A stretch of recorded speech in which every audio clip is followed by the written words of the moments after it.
the show for the One True Ring filming. Production is in full swing for Lord of the Rings, Rings of Power Season 3.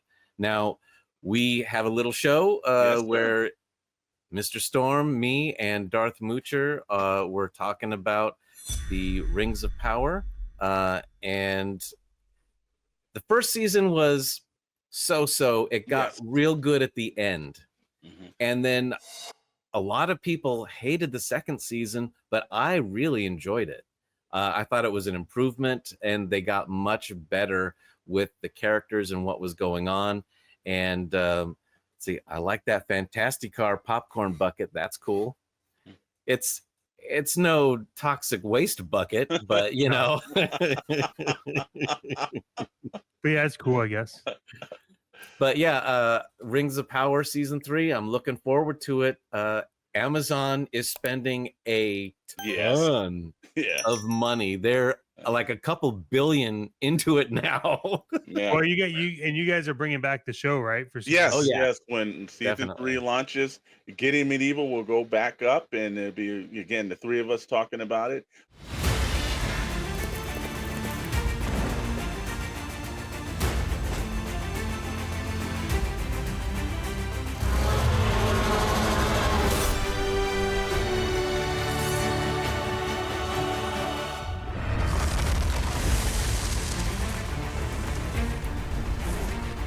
I'ma get medieval on your ass.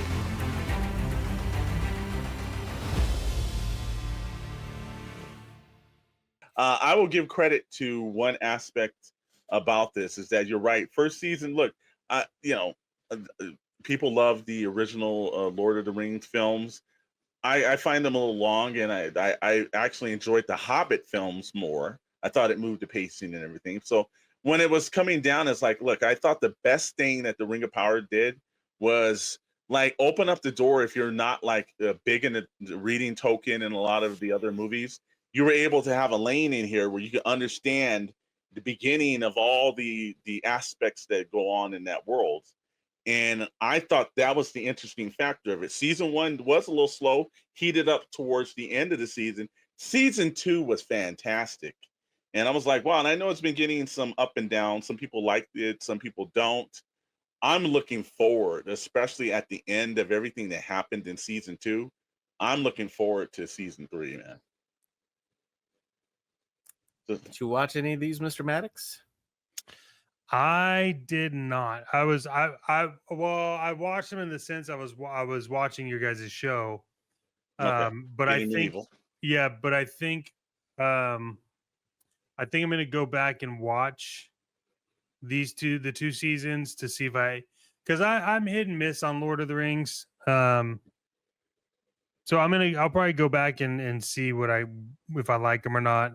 But Judge said he watched the first episodes of Power, but didn't really get into it. I'm in the same boat as that. So I will say, if you can stick it out to the end of season 1, because the last episode does something that blew my mind. As you know, trying to figure out where this was going and knowing all the Lord of the Rings stuff from before.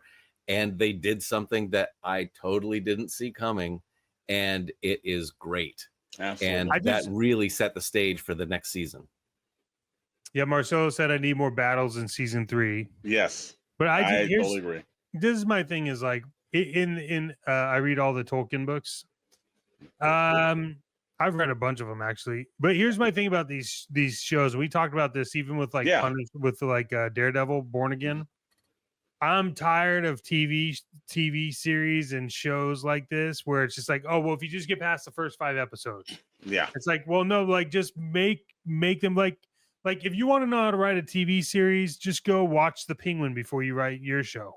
Yeah, because HBO's Penguin was like probably the best thing on TV in a long time. I will agree with you. The mindset, and Dr. Brenton and I were screenwriters in Hollywood. We've always let people know that I think the mindset is that you're watching it and you're going to watch it anyways because you're paying for it. And I think that's a very terrible mindset to have. In the 80s, when we were coming up and you had to captivate an audience week after week after week to keep it.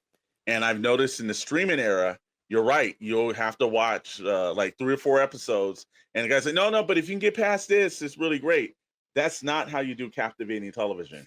Episode 1 should grab you, and you should want to have the ride, especially when you're not doing like, 25 to 27 episodes a year, when you're only giving us, like, in a process, we're waiting 2.5, maybe 3 years sometimes for 8 episodes. You better hit me with that first episode and keep it moving. And I will say I was a little disappointed with the Ring of Power season 1, but then there was a point where it did pick up. But season 2 did not falter in that mistake. Season 2 ramped this way all the way from the beginning to the end. And I will agree with Marcelo when it says we definitely need a lot more battles, because that's what made season 2 fantastic. And if anybody wants to recap and you don't want to really kind of watch it, then you go back and catch Getting Medieval here on the Shadow Knows Network, and we just give you some recaps if you don't want to watch it. And, you can actually watch those. And again, when the season 3 comes out, we will be doing Getting Medieval. That'll be season 2 for us. And we'll be actually reviewing all of season 3. So Dark Moocher, myself, and Dr. Brentley will be back for that. And so yeah, I would enjoy them more if I still smoke weed, but I don't.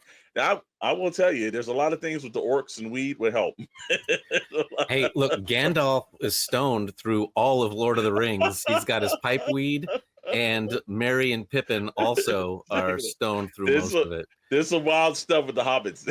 I'll tell you that. Or the little feet.